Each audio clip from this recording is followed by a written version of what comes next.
So I saw on your channel you were doing one of the first dungeons. How have you thought about the dungeon so far?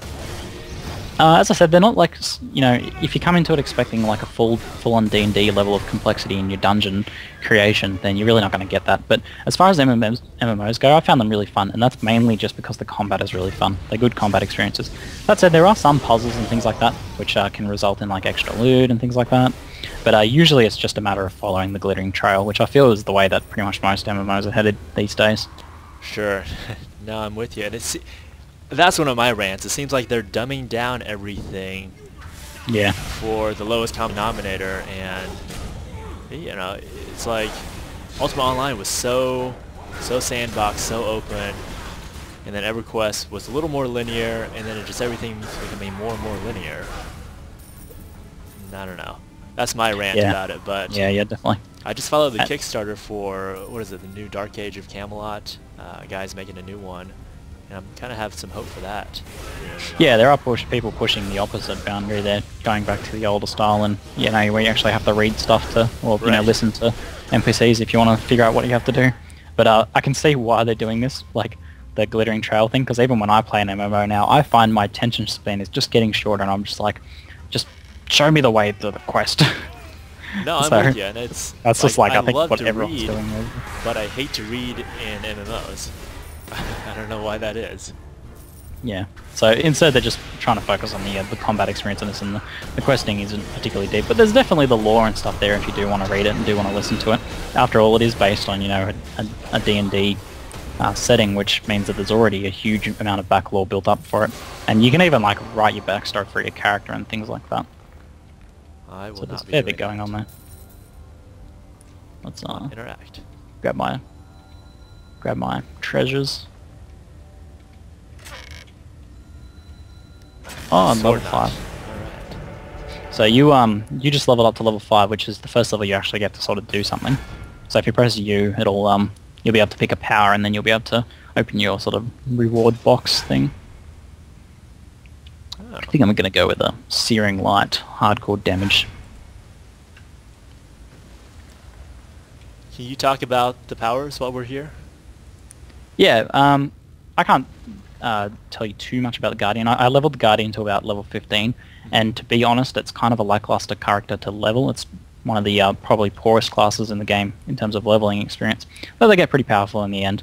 But the powers overall, what you pick isn't too important. It's more about the order you unlock it. You'll be able to unlock and max out most of the things you enjoy using, and without only having to select only having to skip a few skills. So we can climb on this ladder. Other than that, you also have feats which start unlocking at a later level, which they're more permanent and more important, I would say, because they offer a lot of different passive and effects to your character that can change the way your build functions and the way you use skills and things like that. So like, for example, with a Trickster row, you can spec your feats into focusing more on stealth, or you can spec it into more focusing onto, getting big crits, or you can focus more on, like being tricky and hard to hit and things like that. So feats would be where you're really customizing your character? Yeah. So your power selection's pretty much just like skills, and you can get most of those that you want and just switch between the ones that you enjoy using, or whichever's appropriate at the time. Okay. And then your feats are the more permanent selections. Is there a way to respec? Yes, there is, but it's very heavily, I would say, tied into the microtransaction system. So it can be obtained through converting this sort of in-game currency, Astral Diamonds, to Zen or something, and then buying the respecs. But otherwise, it's about $6 to get a respec for your character through the microtransaction system, and it can take something like 11 days of grinding to unlock a respec. So it's a bit iffy, personally. Okay. I see. And so this game is that free-to-play model, pretty much. Everything's free except for these little... Just talking about the sludge from the lake. Can you talk about their monetization and pay model? There's a fair bit of debate going on in the game at the moment based on the the microtransaction system and how pay-to-win it is. And it's a Perfect Worlds game, which I'm sure you've played other Perfect Worlds games before, haven't you? Sure, yeah. They're that like Korean company, something like that, and yeah. They're kind of bad about pay-to-win. Yeah, like it's not pay to win in the actual hardcore sense that you get to level 45 and all of a sudden you have to buy stuff to be able to progress. You can actually experience everything in the game. just through normal play, and you can technically unlock everything through grinding currency in the game. So, you know, on a very technical sense, it's not pay to win at all. But in the more realistic sense, in endgame, for example, there's these runes that you get for your gear, and they're super powerful, and they can be used in PvP. But you only have a 1% chance to be able to combine them, to be able to actually create them. And you can bypass that by paying money and, you know, unlocking a way to have a 100% craft success rate on that. So oh, wow, that's okay. you know, that's the main point of debate. But otherwise, you can buy things like bag space, better and faster mounts, additional bank space, respecs, character renaming, additional character slots, and in the same vein as Guild Wars 2, you can transfer the microtransaction currency into actual in-game currency. So you can buy, you know, most of the gear in the game by sinking money into the microtransaction system. Interesting. So, yeah. So unfortunately, it's kind of like, at the moment to me, after playing for about 2 weeks, it feels like a really solid game with a really awesome combat system, kind of wrapped in a somewhat shitty and intrusive not pay to win microtransaction system. Sure, I know what you mean, because like at this point I would much rather pay a few dollars than grind, you know, 40 hours. But I don't want to feel like I have to. You know, I'd much rather just pay a subscription fee than have to constantly spend money, yeah. you know? See, I don't have a problem with people, you know, who don't have the time and instead want to, you know, pay to, you know, advance, to progress a little bit. And I'm kind of at odds with myself on that even, because you know, it's like, you know, where do you draw the line? But I think the line is when the free-to-play players have to sink like an exorbitant amount of time, something like in the days of, you know, 365 days to unlock a certain amount of straight playing, and that is actually something that's in the game. If you log in for 365 days and pray every day in that game, you'll get enough currency to unlock this like epic sort of mount that you could otherwise buy for $40 or something. Glad to see you. Yeah. Sorry for my little deception, but the soldiers So saved on the bridge the were line is saved really in how long it, you know, how big of an advantage and it can be taken, can be bought, I guess. Sure, and that's the thing I have a problem with, is being able to buy actual in-game advantages rather than just cosmetic or things that don't affect your actual player power. Yeah, like with, you know, Path of Exile, purely cosmetic stuff. And I think in a D&D themed game, a purely cosmetic system could have worked really well if they really focused a lot on allowing people to like roleplay and have guilds and do that Zelda questing. And the potential for it's there, because there's also in the game this Foundry system, which allows people to essentially dungeon master their own dungeons and create their own quests and things like that in the actual game using the game servers, which really is kind of amazing. It's been done in other MMOs, but I think it's really quite good in this, if somewhat restricted at the moment. But I think that's like the true... so just go to the next zone that has a quest marker.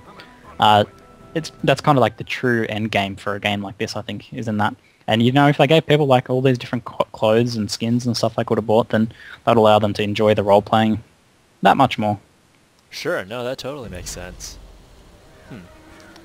Well, I guess... step in this well met. So we just talked to the questy people in here. But I guess my overall advice for someone coming into this game and someone who's worrying about how pay to win it is or whatever, is just to, I think there's one more guy to talk to, is just to not come into this game expecting it to be super balanced in terms of PvP, because people will be able to pay for an advantage through that, and PvP I don't think is going to be very balanced, at least not for a long time. Whoa, what is all of this? Yeah, just decline that. I think that's to do with the Foundry system, I believe. Okay, huh. Yeah, I hear ya. This, you know, it's feeling like this might be something fun to just poke around with, but maybe not something you want to be your next WoW. Yeah, it really depends on how invested you want to get into it, and it's a good idea to read up as much as you can on the actual payment system and how much money you can actually spend. I made a video on it recently that goes over everything that you can spend money on, and to give you a sense of, if you did want to really get into it and did want to spend some money, how much you could actually be spending, because I think that's the kind of thing you have to really educate yourself on before you really invest yourself in a game like this. But if you want a game you can just get into for free and experience a lot of, you know, and really enjoy the combat system, I think that's actually, this game is actually quite good for that. Because you can definitely play through it. I was gonna say, I'm having fun right now and haven't dropped a penny, and if you're what is the point of a game? Is to just enjoy yourself, so if you can come on and enjoy yourself for a while, then it has served its purpose. Yeah, that's it. It kind of makes me wonder about how like disposable MMOs are becoming though, with like if they're going to try and gouge as much money as they can in short term instead of having like a long term sustainable cosmetic sort of system. You know, are they just expecting that people are going to be, you know, playing MMOs for a few months or a year and then drop it for the next one? You know, especially with Perfect Worlds being a company that you know, has a lot of MMOs going. Sure, I could see that being kind of their business model, because they have so many MMOs. Yeah, and that's kind of what I worried about, and that makes me worry in the sense that if this game is really good, and which I think it actually is, and has a lot of, it would otherwise have a lot of potential, but it does make me wonder how long it can actually be around for. But you know, that all aside, if you want a free game to enjoy for like a year or whatever, then I think this has got plenty in it for that. Yeah, sure. And you could, yeah. I was to say, I think it really does come down to kind of your mindset on games in general. Because for a while, I was looking for something to sink all of my time into and something to replace WoW, and that just wasn't happening. Yeah, I think people might have to start settling for, you know, or they're doing that anyway, just going, you know, enjoying this game for a while and then enjoying the next game that comes out. Yeah, sure, and I think it's about managing your expectations. Is maybe we shouldn't be looking for a game to take over, you know, your life. You know, maybe that's not a good goal to go after. Yeah, personally not my goal with most games, but except Path of Exile, I expect that to take over a lot of my time for the next decade or so. Have you still been playing a whole bunch of Path of Exile? Yeah, even with all these other new games coming out, I'm still like sinking the odd hour into Path of Exile every day or every other day. What's how's the longevity been for you on Path of Exile? To me, it's all about how much potential there is in different builds and just so much different stuff for you to try out. But for other people, there's like the racing system and all that. There's plenty. There's just always going to be plenty to do, really. And it's constantly getting developed and added to. So they've got just a completely different business mindset for them. That's the one game they want to make, really. I don't think the developers ever want to make another game. They just want to do Path of Exile and do it for a long time. Right. What have they been adding? They've been adding a whole bunch of stuff, right? Yeah, pretty much every week they're trying to add at least like a skill or two, and new uniques and other, you know, upgrades to the game and things like that. So it's pretty much always something going on every other week. I've been keeping Yeah, I accidentally did unleashing that. Poor NPC. So this little zone we're in now is kind of like questing zone. For the lazy quester, this game is really perfect because they tend to group quests really nicely on top of each other to the point where you can just like accept all the quests and then turn in multiple quests, you know, at a time, because essentially they're all overlapping. Like, you know, collect all these stolen goods at the same time as hunting down these guys, and you know, they just connect up really well together. So it is definitely a good game for the lazy man quester. Yeah, nice. It is nice because you haven't had to think a whole lot here. And sometimes no, it doesn't really distract from the conversation too much, does it? Yeah, and you just jump on, and that's what I felt like Diablo 3 was. I could just jump on and kind of, or you know, Path of Exile, jump on and grind for a while and not be overwhelmed. Whereas StarCraft 2, I feel like that's more like work than playing a game, you know? Yeah. Oh, I think we've got a mini dungeon to do. Right. Should be fun. Yeah, I think if you want a game that, you know, you can get a group together too and just have a chat and have a laugh while you're playing, then this is good. Obviously in the end game dungeons you have to focus a bit more and communicate about the actual game, but just while questing and leveling it's pretty relaxed affair. Sure. How have you found kind of the difficulty of the higher level dungeons been? Overall, I would say the game's not particularly difficult. There is a good amount of depth to the combat, which you do need to take care of. I think people that maybe don't get too heavily into like the theory crafting and the reading might find some parts of it difficult in the later game. But you know, that's always the case. I guess I try to find it. Sometimes I find it hard to make an accurate assessment of the difficulty of games, especially if I've played a lot of other similar games before.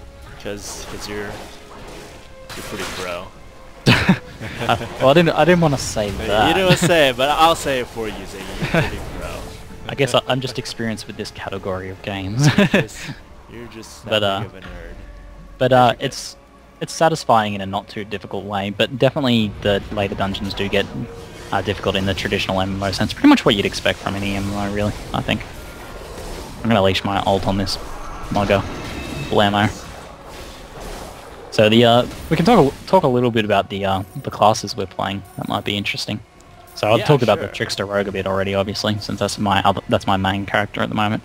But the devoted cleric I'm playing at the moment is obviously based on the cleric class, and it's sort of like a dual combative damage dealing healing. So pretty much most of my abilities, you just ran over every single trap in this zone. I said Okay, there we go. Most of my abilities focus on like dual healing and dealing damage. So like that ability there that I just cast was an AoE damage, but also healed you.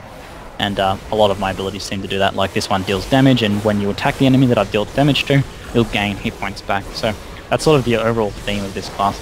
And it's one of the few ranged classes in the game at the moment. There's currently no archer class, so if you're really like playing a ranger or a bow thief or something like that, they currently don't exist. But I believe the next class coming in will either be a bow ranger or a bow druid of some description. So we're seeing the need or greed system. So whenever you find a magic item or a more powerful item in a group, you can roll need, greed, or pass, pretty much similar to WoW. So I'm gonna roll need on this since it's actually a cleric item. Okay. And I won. There you go. Congratulations. I'm gonna identify this and It's a equip green it. item. Oh, lots of power. How does the ID work? There's... You get ID scrolls just through drops and through questing, but if you run out, you okay, can I buy see them them. through Astral Diamonds. I see them.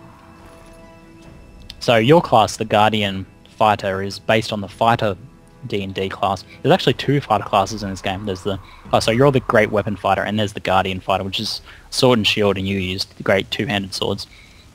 So obviously, you'd expect yours to be a more DPS-oriented class, but in practice, the Great Weapon Fighter seems to be more of a control class, and people argue that it doesn't really have a good role set out in the game at the moment. I think it might need some balancing, but while leveling, it seems a little bit lackluster, but later on in the game it has excellent AoE and damage dealing capabilities. At least I think. I've seen some pretty cool stuff happening with Great Weapon Fighters.